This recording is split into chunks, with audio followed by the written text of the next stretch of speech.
My new job required me to monitor security cameras for an empty office building, but every night at 3:17 a.m., the cameras showed hundreds of people working at desks that had been empty for decades.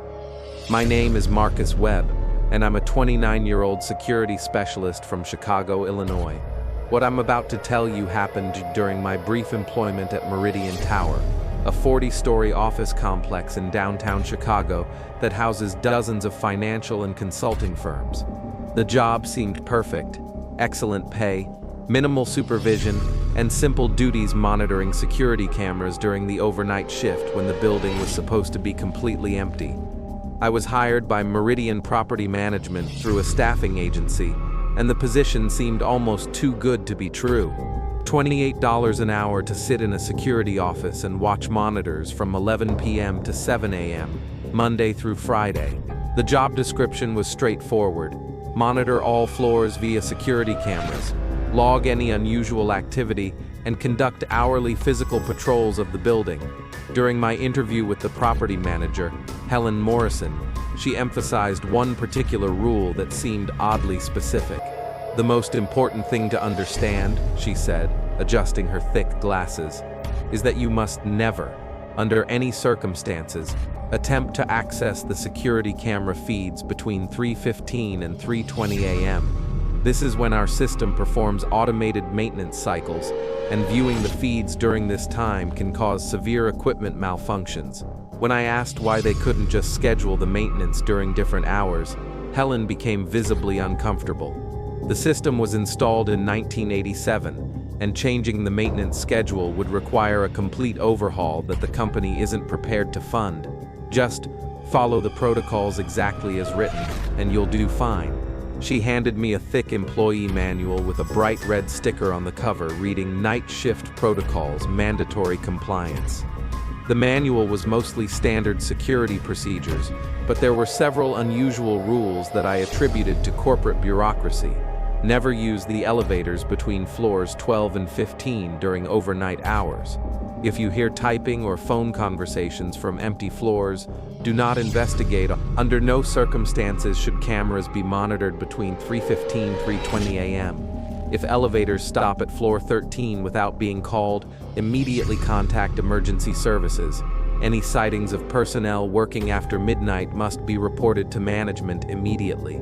The strangest rule was at the bottom of the page: if you encounter any employees working past midnight, do not speak to them, do not acknowledge them, and leave the area immediately. I figured these were probably outdated policies from when the building had different tenants or security concerns, but Helen made it clear that following every rule exactly was a condition of employment. My first week on the job went smoothly. The building was eerily quiet at night, with only the hum of HVAC systems and the occasional distant sound of traffic from the street far below. The security office was on the second floor, with a wall of monitors showing feeds from cameras on every floor of the building. Each floor looked exactly as you'd expect an empty office building to look at night: rows of vacant cubicles, darkened conference rooms, and reception areas lit only by emergency lighting.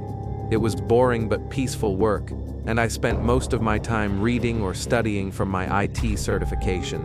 The first unusual incident happened during my second week, around 2:30 a.m. on a Wednesday night. I was reviewing camera feeds from the upper floors when I noticed something that made me do a double take. On the monitor showing floor 23, there appeared to be a light on in one of the corner offices. Not bright overhead lighting, but the soft glow of a desk lamp. According to my protocols, I was supposed to investigate any unexpected lighting or activity. I took the elevator up to the 23rd floor and used my key card to access the office area. The floor was completely dark and empty, just as the cameras had shown for the past 2 weeks. But as I walked through the cubicle maze toward the corner office where I'd seen the light, I noticed something that made my skin crawl. One of the desktop computers was on, its screen displaying what appeared to be a complex spreadsheet with hundreds of rows of financial data. The screensaver should have activated hours ago, and all computers were supposed to be automatically shut down by the building's power management system at midnight. I approached the desk cautiously, noting that there was a coffee cup next to the keyboard. and the coffee was still warm. Steam was actually rising from the mug, as if someone had just made it and stepped away. But that was impossible. I'd been monitoring the cameras all night, and no one had entered or left the building. The elevators required keycard access after business hours, and I would have seen anyone entering the floor. I shut down the computer, threw away the coffee, and made a detailed log entry as required. But as I waited for the elevator, I heard something that made my blood freeze. The unmistakable sound of typing was coming from somewhere behind me on the floor I'd just checked. Not just one keyboard, but multiple keyboards being used simultaneously, accompanied by the soft murmur of voices having quiet conversations. I spun around, but the floor was dark and silent. The sound stopped the moment I turned to look. I practically ran into the elevator and returned to the security office, where I spent the next hour nervously watching the camera feed from floor 23. Everything appeared normal and empty, but I couldn't shake the feeling that I was missing something important. The next morning, I mentioned the incident to Helen Morrison during her routine check-in call. "You said you found a computer that was still on," she asked, and I could hear papers shuffling in the background. "Yes, with financial data on the screen and fresh coffee next to it. But there's no record of anyone entering the building." There was a long pause before Helen responded. "Marcus, I want you to understand something very clearly. What you're describing is not possible. All computers in the building are automatically powered down by our energy management system at midnight sharp. But I saw it with my own eyes." "Sometimes the night shift can play tricks on your perception," Helen interrupted. "Long hours alone in a large building can cause stress-related hallucinations. I want you to focus on following your protocols exactly, especially the camera monitoring schedule." She hung up before I could explain further, leaving me wondering if I really had imagined the whole incident. But the next night, it happened again, and this time, it was much worse. At exactly 2:45 a.m., I noticed lights coming on across multiple floors simultaneously. Floors 15, 18, 23, 27, and 31. Not full overhead lighting, but the warm glow of desk lamps and computer screens, creating patches of light throughout the otherwise dark building. I grabbed my radio and tried to contact the building's main security desk, but got only static. My cell phone showed no signal, even though I'd had full bars just minutes before. As I watched the monitors, I could see what appeared to be people moving around on the illuminated floors. Shadowy figures walking between cubicles, sitting at desks, gathering around conference tables. But the image quality was too poor to make out specific details. I knew I was supposed to investigate unusual activity, but something about this felt different. The way the figures moved seemed wrong somehow, too fluid, too purposeful, like they knew exactly where they were going, even in the semi-darkness. Then I noticed something that made me question my sanity. The time display on my security monitors showed 3:16 a.m., which meant I was less than a minute away from the mandatory maintenance window when I was supposed to stop viewing the cameras. But I couldn't look away. What I was seeing was impossible, but it was happening right in front of me. As the clock ticked to exactly 3:17 a.m., the camera feed suddenly became crystal clear, as if someone had adjusted the resolution and lighting to perfect clarity. What I saw will haunt me for the rest of my life. Every floor of the building was packed with people. Hundreds of employees sitting at desks, typing on computers, talking on phones, holding meetings in conference rooms. Men and women in business attire from what appeared to be the 1980s. The women had big hair and shoulder-padded jackets. The men wore wide ties and thick glasses. They were all working with intense focus, as if it was the middle of a busy workday instead of 3:17 in the morning. I could see their lips moving as they talked on phones, their fingers flying across keyboards, their heads nodding in meetings. But here's what made me nearly vomit from terror. None of them cast shadows. The lighting in each office clearly showed desks, chairs, computer equipment, and office furniture casting normal shadows. But the hundreds of people working throughout the building cast no shadows at all, as if they weren't actually there. I slammed my hand over my eyes and tried to turn away from the monitors, but I found that I couldn't move. Something was keeping me frozen in my chair, forcing me to watch the impossible scene playing out on the screens. Then, as I sat there paralyzed with fear, one of the figures on floor 23, the same floor where I'd found the warm coffee, slowly turned to look directly at the security camera. It was a woman in her 30s, wearing a blue business suit with exaggerated shoulder pads typical of 1980s fashion. Her hair was styled in a voluminous perm, and her makeup was applied in the bright, bold style of that era. But her face was wrong. Her skin had a gray, mottled appearance like old newspaper that had been left in water. Her eyes were completely black, not just dark, but absolutely black, like looking into empty sockets. And when she opened her mouth to smile at the camera, I could see that her teeth were brown and crumbling, as if they'd been decaying for decades. She raised her hand and waved at me, a slow, deliberate wave, while maintaining that horrible, rotting smile and staring directly into the camera. Then she mouthed words that I could read clearly despite the lack of audio. "Come join us, Marcus." At exactly 3:20 a.m., all the monitors went black simultaneously, returning to their normal empty building feeds. The floors were dark and vacant again, as if nothing had happened. Panting, I sat in my chair hyperventilating, my heart racing so fast I thought I might be having a heart attack. My hands were shaking uncontrollably, and I was covered in cold sweat. I tried to convince myself that Helen had been right, that stress and isolation were causing hallucinations. But deep down, I knew what I had seen was real. The rest of my shift passed without incident, but I couldn't stop thinking about the woman who had waved at me. Something about her seemed familiar, though I was certain I'd never seen her before. When Helen called for her morning check-in, I tried to describe what I'd experienced. "Helen, something is very wrong with this building.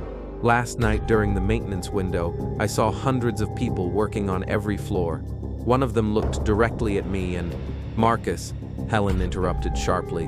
What part of do not monitor cameras between 3:15 and 3:20 was unclear. You were explicitly instructed to avoid the maintenance window, but what I saw wasn't maintenance. There were people everywhere, working at desks that should have been empty for— "You saw equipment diagnostics," Helen said firmly. "Our security system runs automated tests that can create false images on the monitors.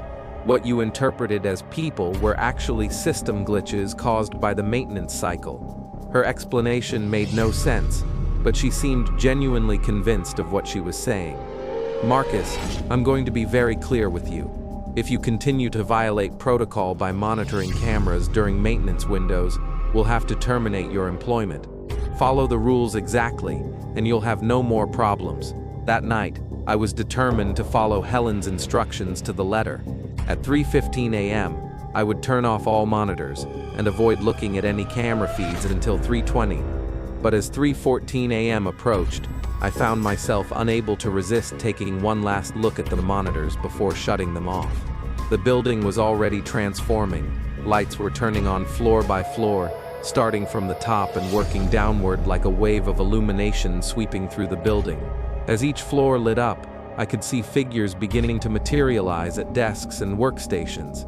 At exactly 3:15, I reached for the power button to shut off the monitors as instructed, but my hand froze midway to the switch. On floor 13, a floor that I'd never seen on any of the monitors before, despite having worked there for 3 weeks, a massive banner was being unfurled across the windows facing the street. The banner was written in what appeared to be blood, and the letters were large enough for me to read clearly from the security cameras. "Welcome to the night shift, Marcus." I tried to scream, but no sound came out of my mouth. I tried to move, but my body wouldn't respond to any commands. I was completely paralyzed, forced to watch as the dead employees of Meridian Tower prepared to welcome their newest permanent team member. Then the elevator in the security office began to move. I could see on the elevator monitor that it was ascending from the lobby, stopping at floor 13, the floor that wasn't supposed to exist, then descending back toward the second floor, where I sat trapped in my chair, panicked. The elevator doors opened with their familiar ding, and out stepped the woman in the blue business suit who had waved at me the night before. Up close, she looked even worse than she had on the security monitor. Her gray, mottled skin was covered in dark veins that pulsed visibly beneath the surface. Her black eyes had no pupils or irises. They were just empty voids in her skull. And the smell that emanated from her was indescribable, like flowers that had been rotting in stagnant water for months. "Hello, Marcus," she said in a voice that sounded like it was coming from inside a coffin. "We've been waiting for you to join our team." She walked toward me with movements that seemed to defy physics. Her feet didn't quite touch the ground, and her body swayed in ways that human joints don't allow. Who are you?" I managed to whisper. "My name was Linda Patterson. I worked for Hartwell Financial on floor 23. I started the night shift in March of 1987, just like you." She reached out with one decomposing hand and gently touched my face. Her skin felt like cold, wet leather. The company had some financial difficulties that year. Rather than lay off employees, they decided to make other arrangements. The night shift became permanent for many of us. "What do you mean, permanent?" "We never got to go home, Marcus. Once you've seen us during the maintenance window, once you know we're here, you become part of the night shift too. It's company policy." I tried to get up from my chair, but Linda placed her other hand on my shoulder, and I found myself completely unable to move. "Don't be afraid. The work isn't difficult, and you'll have plenty of company. We have employees from every decade since 1987, some from the 90s, some from the 2000s, even a few from the 2010s. How many people? Oh, dozens, maybe hundreds by now. Time works differently for us, so it's hard to keep an accurate count." She gestured toward the monitors, which were now showing floor 13 in perfect clarity. Floor 13 was set up like a massive corporate office, but the furniture and equipment were from different decades all mixed together. 1980s computers sat next to 1990s fax machines next to 2000s flat-screen monitors.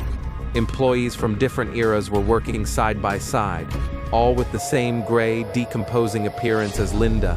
And in the center of the floor, sitting at what appeared to be a supervisor's desk, was Helen Morrison. But this wasn't the Helen Morrison who had interviewed me.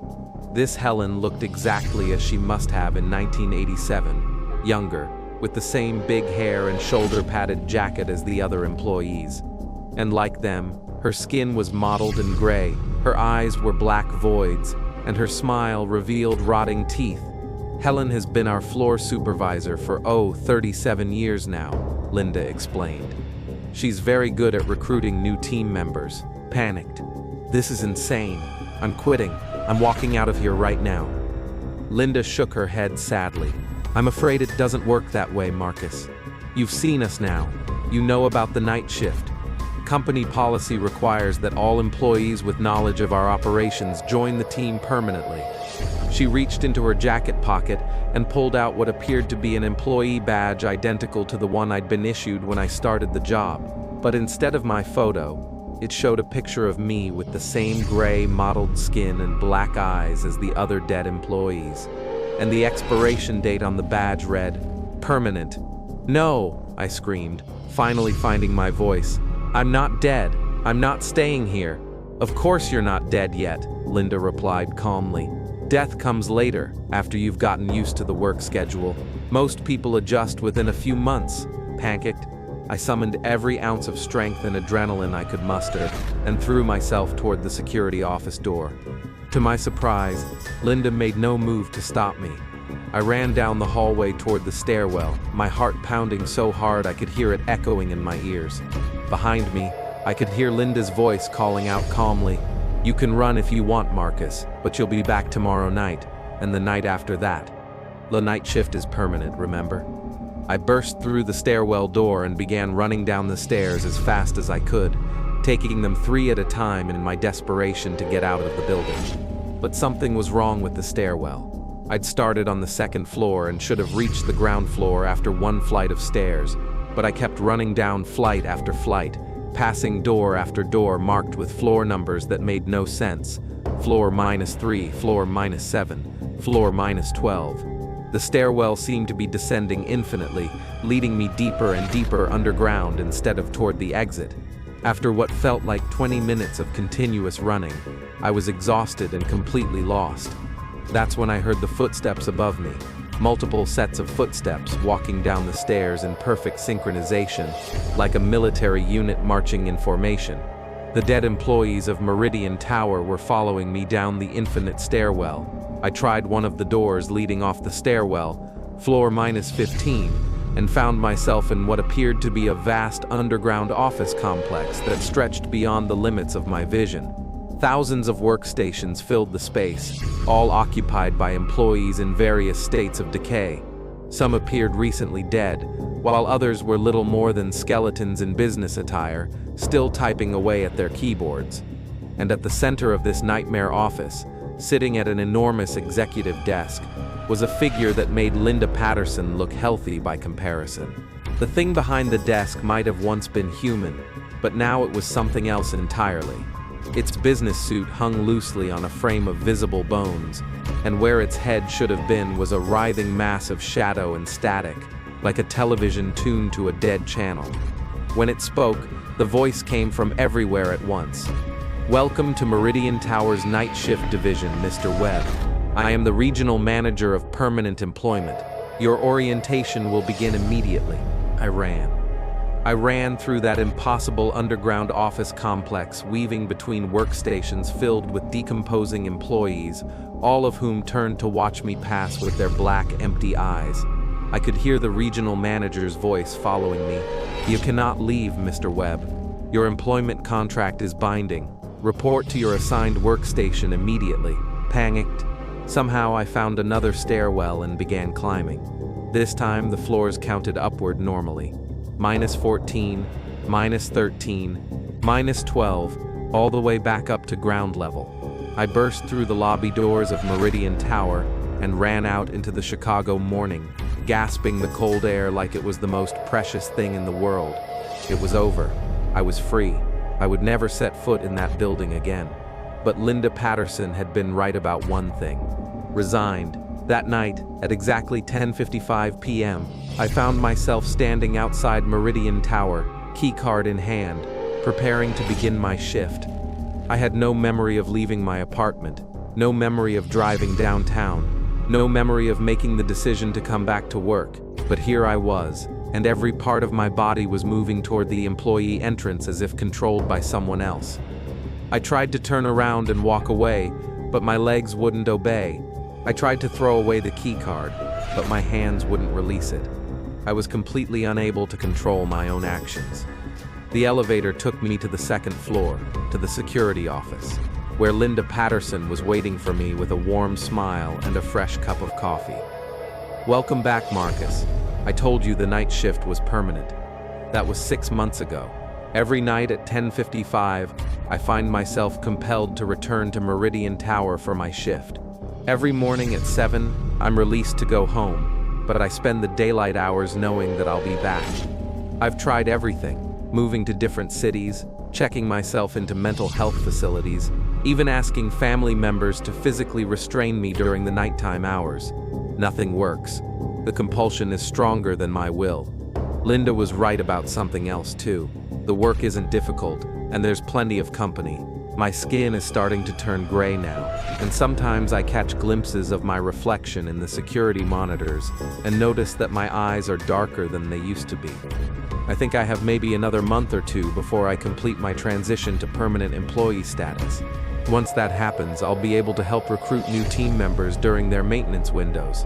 Helen Morrison has been training me on the interview process. She says I have excellent potential as a recruiter, since I understand exactly what new employees go through during their adjustment period. Last week, we hired a new night security guard. His name is David Miller, and he starts his first shift next Monday. I've been assigned to be his supervisor. David doesn't know it yet, but his employment at Meridian Tower is going to be permanent too. The company policy is very clear on this point. Once you see the maintenance window, once you know about the night shift, you become part of the team, and there's absolutely nothing any of us can do about it. If you ever get offered a security job at an office building, especially one that pays unusually well for simple overnight monitoring work, I want you to ask yourself, why do they need someone to watch empty offices? Why are the rules so specific and unusual? And why can't you find any reviews or information about the company online? Because you might not be taking a job at a normal office building. You might be taking a job at a place like Meridian Tower, where the night shift never ends and the employees never get to go home. David starts his first shift in 3 days, and I'll be there to welcome him to the team.